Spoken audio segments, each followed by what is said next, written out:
Start कर लें। Scientific Taylor's principles of management. तो पहला टेलर्स ऑफ साइंटिफिक थे, तो उन्होंने पहले ही बोला management is a science not a rule of thumb. इसका मतलब था कि सर कुछ रूल ऑफ थंब मतलब कोई की पॉइंट आपको कोई सिखा दे कि मैनेजमेंट ऐसे करना चाहिए, कोई की पॉइंट से कि ऐसा हो तो ऐसा करना चाहिए, ऐसा हो तो ऐसा करना चाहिए, ऐसे कोई की पॉइंट्स नहीं। हर चीज के कॉज एंड इफेक्ट की कॉज एंड इफेक्ट की रिलेशनशिप होती है। इसका मतलब कि मैनेजमेंट एक साइंस है। मैनेजमेंट, इन्होंने बोला कि मैनेजमेंट एक कला से ज्यादा एक मोर ऑफ अ साइंस है। मतलब मैनेजमेंट एक मोर ऑफ अ साइंस है। इसका मतलब क्या कि हर चीज का कॉज एंड इफेक्ट है। ठीक है ना सर? इसमें अगर अपन बात करें कि इसमें अगर आप कुछ पुराने रूल या डिक्टेटरशिप फॉलो करोगे तो आपका वो काम नहीं हो पाएगा। इसका मतलब क्या, आपको एक inquiry into the domain inquiry into the domain of management inquiry into the domain of management मतलब क्या कि जब आप किसी ऑर्गेनाइजेशन में आए हो तो उस ऑर्गेनाइजेशन में डोमेन का मतलब किस डोमेन में आओ, किस सेक्टर में हो, क्या चीज कर रहे हो, उसकी पूरी इंक्वायरी करनी चाहिए। वहां पे कौन सी चीज पॉजिटिव है, कौन सी चीज नेगेटिव है, वो करनी चाहिए। और पूरी after evaluating all methods after evaluating all methods scientifically मतलब दिमाग से पूरे अच्छे से scientifically always always adopt for most efficient method always adopt for most efficient method of management efficient method of management। ठीक है, तो अगर आप बताएं तो फर्स्ट क्या था, science not a rule of thumb, management is a science. मतलब सर मैनेजमेंट की कुछ कहीं भी से पहले क्या था कि किसी ने बता दिया कि हमारे बाबूजी के जमाने से क्या है कि मैनेजमेंट ऐसे होता है, ऐसे होता है, ऐसा करना चाहिए, वर्कर्स को ऐसे ट्रीट करना चाहिए, इस समय छुट्टी देनी चाहिए, इस समय छुट्टी देनी नहीं चाहिए। तो टेलर ने आके बोला भैया ऐसे रटे रटाए कामों से काम नहीं चलेगा। मैनेजमेंट कोई ऐसा तो नहीं कि आर्ट है कि आपने किसी से पुराना की पुराना एज इट इज रट लिया और वो काम चल जाएगा। टेलर ने आके बोला भैया कि मैनेजमेंट अपने आप में साइंस है, हर चीज की कॉज एंड इफेक्ट रिलेशनशिप है, हर चीज को डिटेल में स्टडी करना पड़ेगा और उन सबको स्टडी करके एक best method, best technique derive करनी पड़ेगी जिससे आप ओवरऑल मैनेजमेंट कर पाए। तो सर ठीक है, तो इसका सबसे पहला रूल था कि management is a science, management एक आर्ट नहीं है, उल्टा मैनेजमेंट क्या है, एक साइंस जहां पे हर चीज का कॉज एंड इफेक्ट है, हर चीज के प्रोज एंड कॉन्स है, हर एक्शन का इक्वल एंड अपोजिट रिएक्शन है। ठीक है सर, अच्छा लगा ये बात की। सेकंड, इन्होंने बढ़िया साइंटिफिक मैनेजमेंट का दूसरा प्रिंसिपल दिया, at any cost harmony not Discord. मतलब अगर आपको ढंग से काम करना है ऑर्गेनाइजेशन में, तो जो ऑर्गेनाइजेशन की हार्मोनी है, मतलब mutual love and respect for each other. Harmony का मतलब क्या हुआ, mutual love and respect, mutual love and respect for each other at any cost must not discard. इसका मतलब किसी भी प्रकार से इस आप हार्मोनी को खराब, mutual love and respect for each other must not discard, मतलब ये तो होना ही चाहिए। एक positive vibes, positive energy, positive vibes, positive energy, good and healthy organisational climate, good and healthy organisational climate होना कंपलसरी है। Good and healthy organisational climate is compulsory for the complete growth of organisation. Good and positive organizational climate is compulsory for overall growth of the organization। ठीक है ना? Management should work for developing developing a positive attitude, जो हम आगे बात पढ़ेंगे उसके through, positive attitude towards 360 degree mental revolution. मतलब लोगों की सोच को पॉजिटिव रखना जरूरी है। 360 डिग्री मेंटल रिवॉल्यूशन, इसका मतलब कभी भी कोई employees must be respected, employees must be respected, must be, पहली बात तो respected, accepted for taking initiatives, accepted for taking initiatives, then accepted for taking initiatives, then must not be underpaid, must not be underpaid or overburdened with work. इसने बोला कि employees को यार खुश रखो, और खुश रखने का मतलब ये नहीं कि सिर्फ एम्प्लॉयज की सुनो, इसने बोला कैसे भी करके ऑर्गेनाइजेशन का क्लाइमेट पॉजिटिव होना चाहिए, ऑर्गेनाइजेशन में कोई नेगेटिव एनर्जी नहीं होनी चाहिए, क्योंकि इन सब चीजों से कहीं ना कहीं मैनेजमेंट को नुकसान पहुंचता है। अगर नेगेटिव वाइब्स होती हैं, अगर हार्मोनी नहीं रहती, आप अपने घर में देख लो, कई पापा मम्मी के बीच में झगड़ा हो जाए तो सर घर की पूरी हार्मनी खराब हो जाती है। हाँ सर, और वो हार्मनी जब पापा मम्मी के बीच में झगड़ा हुआ है तो ऐसा नहीं पापा मम्मी की हार्मनी खराब होगी, आपके रिजल्ट पे इफेक्ट पड़ जाएगा, पापा के बिजनेस पे इफेक्ट पड़ जाएगा, मम्मी के वर्क पे इफेक्ट पड़ जाएगा, घर के खाने पे इफेक्ट पड़ जाएगा। तो सर ये तो आपने घर का एग्जांपल ले लिया। मैंने बोला बेटा स्कूल में कभी कुछ टीचर्स के बीच में गलती से आपस में झगड़ा हो जाए, या स्कूल में टीचर्स और स्टूडेंट की आपस में ना बने, ऐसा हो जाए तो भी सर चल नहीं पाएगा। तो इन्होंने सिर्फ इतनी सी बात बोली कि किसी भी प्रकार से हार्मोनी खराब नहीं होनी चाहिए, हार्मोनी मस्ट नॉट डिस्कार्ड। ठीक है sir. Cooperation, cooperation not individualism. मतलब यहाँ पे बोला ये जो कुछ लोग सिंगल मैन आर्मी वाले होते हैं ना, थोड़े बहुत मेरे प्रकार के, सर आपके प्रकार के मतलब क्या, कभी कभी कॉपरेशन नॉट इंडिविजुअलिज्म मतलब कि organisational goals are always achieve, इन्होंने बोला organisational goals are always achieved through team work, और always achieved through team work, not through team work, not by a single person, not by a single person. इस चीज को वो बच्चा बहुत अच्छे समझ पाएगा जो कभी कभी फुटबॉल खेलता है और पूरी ही बॉल फुटबॉल अपने अकेले के दम पे वहां तक पहुंचाता है, और वहां तक पहुंचाते पहुंचाते फिर एंड में गोल ही नहीं कर पाता। क्यों नहीं कर पाता है? उसके आसपास वाले लोग बोलते हैं अपना फुटबॉल का प्लेयर खड़ा है मस्त बढ़िया वाला, और इसको आसपास के लोग बोलते हैं भैया मेरे को पास कर दे, मेरे को पास कर दे, लेकिन नहीं, ये अकेले अकेले अकेले अकेले पहुंच जाएगा और यहाँ पे आके उनकी पूरी टीम खड़ी होगी और ये गोल नहीं कर पाएगा। तो ऐसा क्यों होता है? क्योंकि ये सोचता है मैं अकेला ही पूरी टीम को जिता ले जाऊंगा। अगर विराट सोचेगा या धोनी सोचेगा मैं अकेला ही पूरी टीम को जिता ले जाऊंगा, तो फिर गलत हो जाएगा, फिर टीम तो नहीं जीत पाएगी। सर किसी ने अगर चक दे मूवी देखी हो तो चक दे में वो प्रीति सब्बरवाल और चोटाला, उनको लगता था कि हम अकेले ही मैक्सिमम गोल कर ले, हम टीम वर्क में काम ही ना करें, मैं क्यों किसी को पास दूं, मैं इसको पास दूंगी हॉकी में तो इसके गोल ज्यादा हो जाएंगे। तो सर अगर आप ऑर्गेनाइजेशन में अगर सोचते हो कि आपको पूरा की पूरा इंडिविजुअल अटेंशन मिल जाए, इंडिविजुअल अटेंशन मिल जाए मतलब हर चीज आप पे सेंट्रिक हो, हर चीज आप पे सेंट्रिक हो और आपके हिसाब से ऑर्गेनाइजेशन चले, तो this would not be possible for the successive running of the organisation. Sir जो पूरी ऑर्गेनाइजेशन है वो मैनेजमेंट की level, art of getting work, art of getting work done by others, art of getting work done by others. इसका मतलब हर चीज कहीं ना कहीं group goals, group achievement, group goals, group achievement से रिलेटेड। इंडिविजुअल अगर अकेला अपने थ्रू या अपने अकेले के थ्रू सारा काम करना चाहे तो single person organizational results are not achieved by a single person, by a single person। ठीक है ना?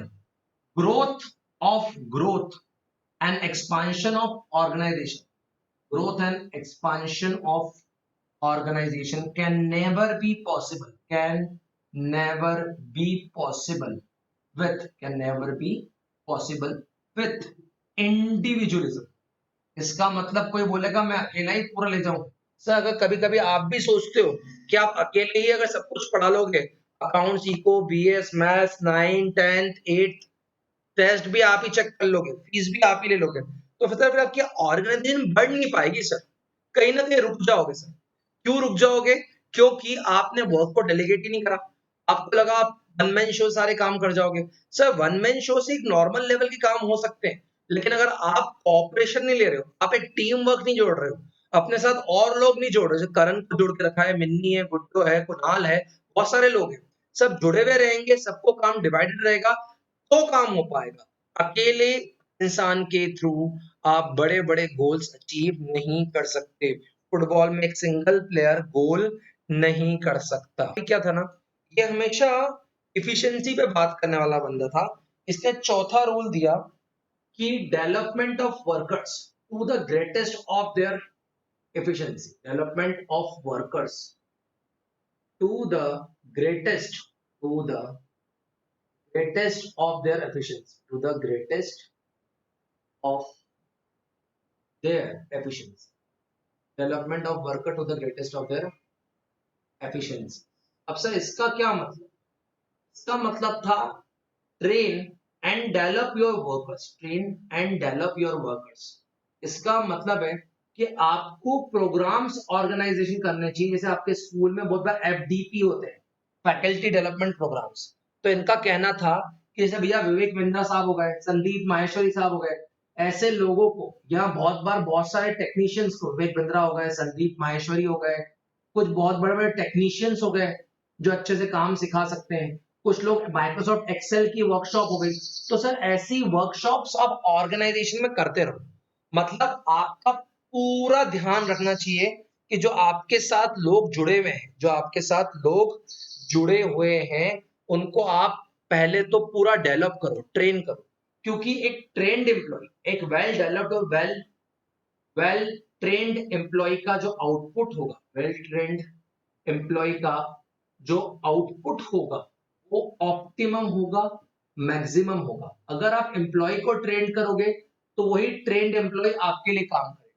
समझो कभी कोई कोई नई न्यू मशीन्स आती हैं, न्यू मशीन्स आ गई, न्यू सॉफ्टवेयर्स आ गए, न्यू सॉफ्टवेयर्स आ गए, न्यू टेक्निक्स आ गई, न्यू टेक्निक्स आ गई, कुछ नए मेथड्स आ गए। इन सबसे अपने एम्प्लॉयज को, इन सबसे अपने एम्प्लॉयज को वेल इक्विप्ड रखो, वेल इक्विप्ड रखो, ताकि आपके एम्प्लॉय की एफिशिएंसी हमेशा बढ़ी रहे।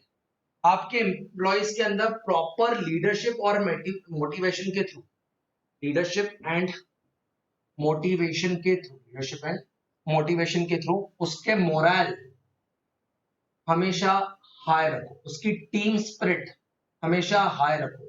क्योंकि एक हाईली मोटिवेटेड एम्प्लॉय, एक हाईली मोटिवेटेड एम्प्लॉय ऑर्गेनाइजेशन की एफिशिएंसी को डबल कर देता है। तो डेवलपमेंट ऑफ एम्प्लॉयज या workers to the greatest of their efficiencies, क्योंकि अगर आपने अपने वर्कर्स को, अगर आपने अपने वर्कर्स को पूरी तरीके से डेवलप करके रखा है, तो विश्वास मानिए वो वर्कर्स बाद में ऑर्गेनाइजेशन की सक्सेस के लिए ही आपको हेल्प करेंगे। ठीक है सर, आपकी बात मानी। इसके बाद भैया ने एक बहुत अच्छा चीज समझाई जिसको बोलते हैं फंक्शनल फॉर्मेनशिप, फंक्शनल फॉर्मेनशिप। अब इन्होंने बोला काम डिसिप्लिन के साथ होना चाहिए, तो हर चीज के ऊपर इन्होंने कुछ ना कुछ साइंस लगा दिया। तो साइंस लगा दिया मतलब इन्होंने क्या करा, ऐसे 8 प्रकार के कुछ इंचार्ज बनाए। बोले हर चीज का इंचार्ज होना चाहिए। आपकी ऑर्गेनाइजेशन में अगर इंचार्जेस नहीं है तो वर्कर्स अपने हाथ से कुछ भी काम करें। अगर आपको ऑर्गेनाइजेशन की एफिशिएंसी बढ़ानी है तो एक तरफ आपके पास कुछ प्लानिंग इंचार्जेस होने चाहिए, तो ठीक है, और एक तरफ आपके पास कुछ प्रोडक्शन इंचार्जेस होने चाहिए। तो एक तरफ प्लानिंग इंचार्जेस और एक तरफ प्रोडक्शन इंचार्जेस। एक तरफ क्या, प्लानिंग इंचार्जेस, और दूसरी तरफ क्या बच्चों, प्रोडक्शन इंचार्जेस। ठीक है सर, एक तरफ प्लानिंग इंचार्ज, दूसरी तरफ क्या, प्रोडक्शन इंचार्ज। तो सर इनसे क्या करवाना है? तो सर पहले बात तो ये सोचो कि सर इंचार्ज क्यों चाहिए और कौन कौन से इंचार्ज थे। सबसे पहले एक इन्होंने बोला, सबसे पहले होना चाहिए रूट क्लर्क। अभी सर ये रूट क्लर्क क्या होता है? सर ये हर चीज का रूट डिसाइड करेगा। रूट डिसाइड करेगा मतलब कौन सी मशीन कहाँ पे रहेगी। बड़ी बड़ी फैक्ट्रीज हुआ करती थी पहले, आज भी हैं, तो कौन सी चीज कहाँ पे रहेगी, किस चीज का कौन सा रूट होगा, कौन सी मशीन कहाँ से पास आउट होके कैसे पहुंचेगी, ऐसे हर चीज का रूट ये डिसाइड करेगा। तो सर जैसे अगर ऑर्गेनाइजेशन के अंदर कोई बस घुस रही है या कोई रॉ मटेरियल आ रहा है, तो रॉ मटेरियल कहाँ से कहाँ तक जाएगा, तो ये हो गया भैया रूट क्लर्क। तो रूट क्लर्क का मेन मीनिंग क्या था, ये पूरा रूट डिसाइड करेगा। सेकंड है instruction card clerk. Instruction card clerk का भैया काम क्या था, इनका काम था कि जैसे ही एम्प्लॉइज ऑर्गेनाइजेशन के अंदर एंटर होंगे, ये लिखित में या कार्ड के साथ एक प्रकार से हर एम्प्लॉय को आज का वर्क समझाएगा, पूरी इंस्ट्रक्शन देगा, किसको कौन कौन सी मशीन ऑपरेट करनी है, किसको कौन से डिपार्टमेंट में जाना है, मशीन कौन सी ऑपरेट करनी है, कौन से डिपार्टमेंट में जाना है, कहाँ पे वर्क करना है। तो ये sir instruction card club, instruction card club, ठीक है सर। सर एक था बंदा टाइम एंड कॉस्ट क्लब। अब सर इसका था कि किसी भी काम को करने में कितना टाइम लग रहा है, हर चीज का टाइम नोट डाउन करें, टाइम नोटिस करें, हर चीज की कॉस्ट नोटिस करें। तो ये ट्राई करके टाइम और कॉस्ट नोटिस करके चीजों की इफिशिएंसी कैलकुलेट करें कि एम्प्लॉयज कितने मिनट में कौन सी चीज बना रहे हैं, कितनी चीज की कितनी कॉस्ट लग रही है, कितना टाइम लॉस हो गया, कोई सी चीज डुप्लीकेशन ऑफ वर्क हो गया। तो सर ये टाइम एंड कॉस्ट का मतलब ये हर चीज का एक standard time, standard cost, standard time, standard cost, efficiency, ये सब डिसाइड करें। ठीक है सर। और सर एक बंदा हो जो बिल्कुल छड़ी लेके बैठा हो, जिसका नाम हो डिसिप्लिनेरियन। इसका मतलब ये पूरी ऑर्गेनाइजेशन में इंश्योर करे कि proper rules and regulation follow हो रहे हैं क्या। ये पूरी ऑर्गेनाइजेशन में इंश्योर करे कि proper rules and regulation follow हो रहे हैं क्या। ठीक है सर, कोई गलत बात नहीं थी। अब सर अगर अपन बात करें तो प्रोडक्शन इंचार्ज में भी इन्होंने बहुत सारी चीज लाए। सर प्रोडक्शन इंचार्ज में क्या करा, सबसे पहले इन्होंने ला gang boss.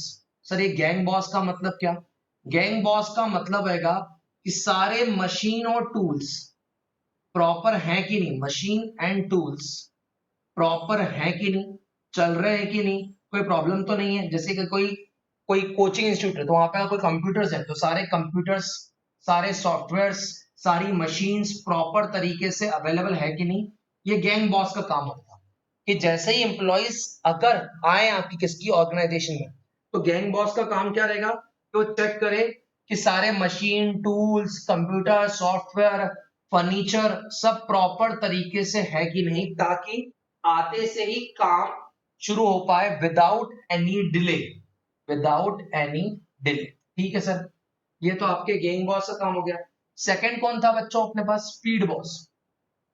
Sir speed boss का मतलब क्या था, वो वर्कर्स को फालतू बैठने नहीं दे, अगर ये सिर्फ इतना इंश्योर करे टाइमली कंप्लीशन ऑफ जॉब, मतलब ये ऊपर से खड़े होकर थोड़ी सी छड़ी मारते रहे कि काम स्पीड में हो रहा है। कभी कभी देखा है तुम, बच्चे हो गए या कोई और हो गया तो बैठ जाते हो टाइम पास करते रहते हो। हाँ सर अभी हम तो बहुत सारा करते हैं, तो तुम बैठ जाते हो टाइम पास करते हो, तो इसी कारण बहुत सारी चीजें लॉस में जाती है। एक था भैया रिपेयर बॉस। रिपेयर बॉस मतलब कोई भी मशीन, कोई भी टूल खराब हुआ, कोई भी मशीन कोई भी टूल अगर जरा सा भी खराब हुआ तो उसको फट से रिपेयर करने के लिए आ जाए। ये कौन होता था बच्चों, रिपेयर बॉस।